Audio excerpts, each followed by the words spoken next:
Hello, Brickman here, and for the spin-off of the LEGO movie, the LEGO Batman movie has recently been released.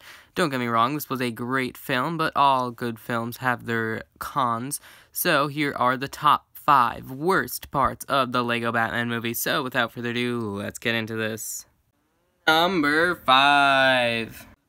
LEGO sets. Alright, I understand that technically this shouldn't have a connection, but it does, and it really does show. Technically the sets came out first, so the movie should in a way be based off the sets. It's all about perspective, but no, I know it's the sets based off the movie, but the sets have nothing to do with the movie, and now reflecting on this line, it's really all bad.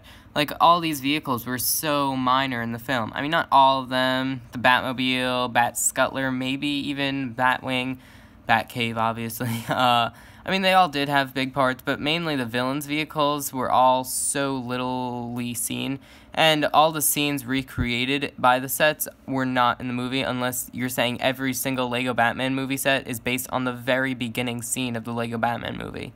Think about it that way. So yeah, all these sets are trashy, and it makes it look like another ordinary LEGO Batman movie, because these sets are so repetitive just within the whole DC Comics line. But hey, that's why it's at the bottom of the list, because it doesn't really have to do that much with the movie, and I shouldn't be. but I am. I'm a rebel. I rebel. Number 4. Does anybody remember how this is supposed to be connected to the LEGO movie? Not much, really, is it? Really, the biggest thing is how they did not reference Wildstyle at all, even though that was Batman's most recent breakup. And something I do find interesting, too, is how in the soundtrack they have Everything is Awesome. It's like a piano version. I don't remember that, honestly, playing in the film, but maybe it did in the far background or something. But the only real reference to the movie, the LEGO movie, would be that there was the whole abyss of nothingness underneath Gotham. And hey, that was pretty cool, but that's literally it.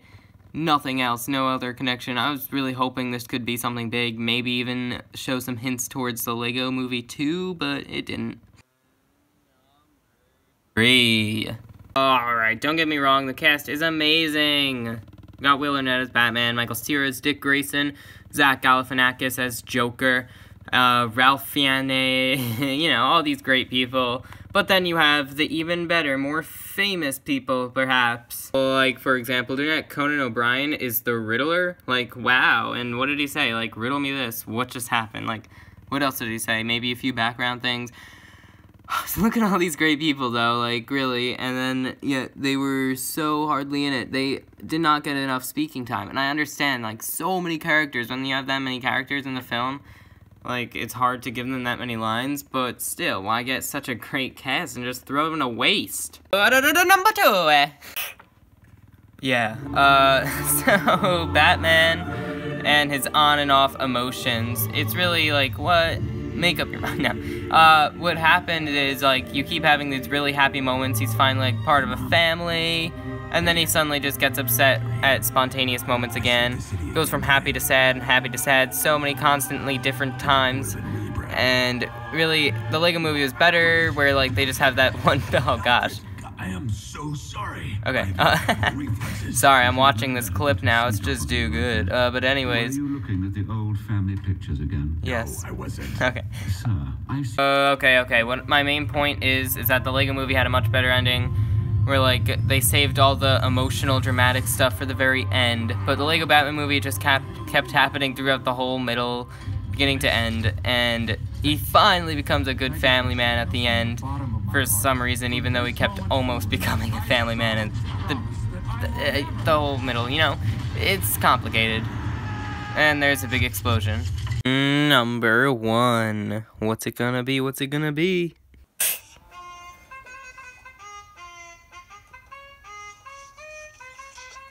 The ending of the movie. Now, you would expect it should have a strong ending, yes? Well, not really. It was kind of dumb. I mean, I understand it's a kid's movie. They got away with doing a lot of weird stuff that doesn't make exact sense there at the middle, but that's just because it did work somewhat. And then in the end, it was a little too much, where they attached themselves to each other's head. I mean, yeah, I don't know. Look at this. But anyways, people did say that Like, if you see other reviews of the movie, they usually say that it seems dragged out at times, and towards the end got slower and a little less exciting. I would say I agree with that, and that's pretty bad. Alright, so there they are, the top 5 worst parts of the Lego Batman movie. Once again, this was a great movie. It's just, I like doing these videos, so definitely check out the top 10 best parts if you don't like all this negativity. I highly do recommend you check that out. Alright, so that all being said, thank you very much for watching. Please remember to like, comment, and subscribe, and stay tuned for lots more videos coming real soon. Bye. And of course, all great videos must end with a white screen. And scene.